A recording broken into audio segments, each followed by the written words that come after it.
Hey there. With this one, what we want to do is a little bit of practice to increase our logarithmic fluency. Very fancy way of saying the more practice we do, the better we're going to get at evaluating these logarithms quickly and knowing whether our answers are approximately correct. So for this, it's labeled as 565. That means it does come from your textbook. So if you ever want to follow along there, you may.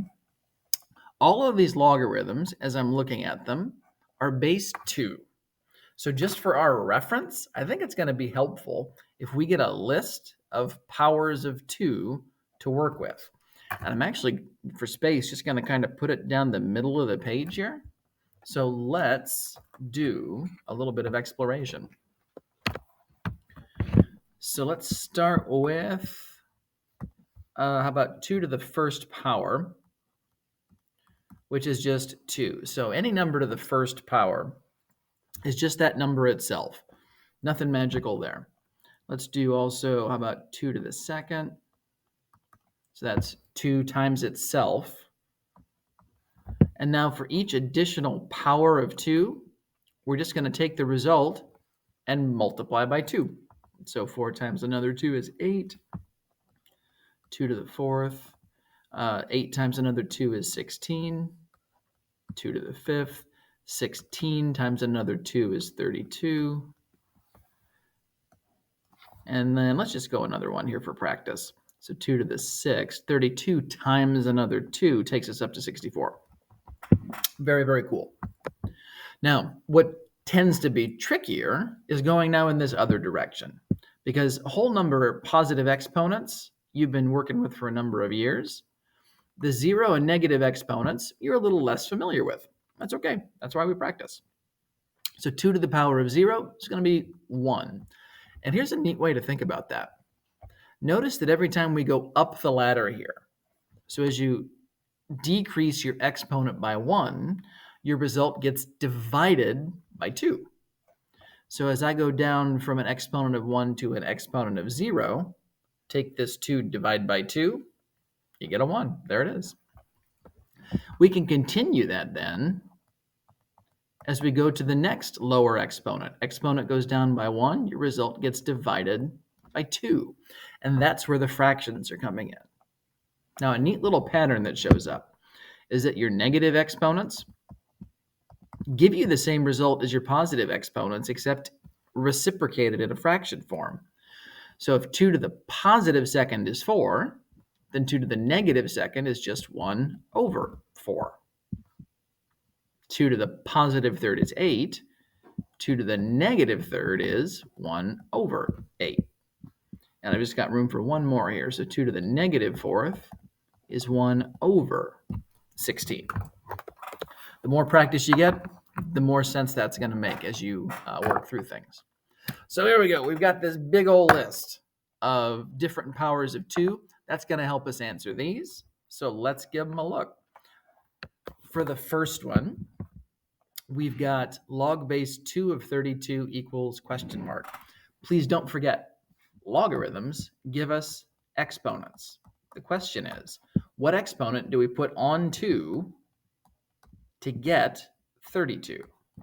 That's what a logarithm is for, is to talk about that exponent up there. Well, we've got a list. So to get a 32, what exponent do you put on 2? It's a 5. So the question mark in this case is the number 5. Cool. Let's go again. For letter B, what exponent do you put on 2 to get 1/2? Notice the question mark is over in that exponent spot. Okay, well, we can take a look at our list again. What exponent do you put on 2 to get 1/2? The exponent has to be -1. So a -1. Oops, let's pretend that was a pen. We'll do it this way. There we go, -1. What I would like is, let's have you take a look at these next 2. So quick pause, unpause when you're ready to check them. Okay, so this one I hope is pretty straightforward. What exponent do you put on 2 to get 4? So 2 to the what power equals 4? Well, that's going to be a power of 2. And the next one is actually a little bit tricky.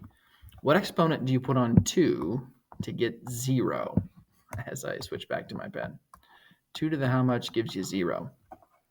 Let's take a quick look over here at a Desmos, where we can look at all the powers of 2. I'm going to go back to a regular zoom here. Notice that this graph goes up forever, so your numbers get pretty high pretty quick. But as you go back, it goes down, but not super fast. And notice that these numbers are pretty small, but actually they don't ever get to 0. Now you may say, but hey, Mr. Schrock, Desmos tells me that it's 0. That's only because Desmos is rounding. It's really 0.0000 something. And because Desmos only shows you those first decimal spots, that's why it looks like it's 0. It doesn't ever actually get there. And I hope that makes a little bit of sense. The higher your negative exponent, the smaller your fraction gets, but there's still always something there. Even if we take 2 to the power of, I don't know, let's say a negative 10. You see, it's still a little bit bigger than 0. What about a negative 30? And that's a number so small we're using scientific notation, but it's still bigger than 0. Negative 100? Ooh, still a little bit bigger than 0. Will it do this? Negative, ooh, Desmos has some nice precision. No matter how negative your exponent gets, there's always going to be a little bit of fraction left. So you never get to 0. This logarithm is actually undefined. Does not exist, cannot be done. So note to you, the number inside your logarithm has to be a positive number, otherwise the logarithm is undefined. 0 doesn't work, and the graph certainly never goes down into negative territory either.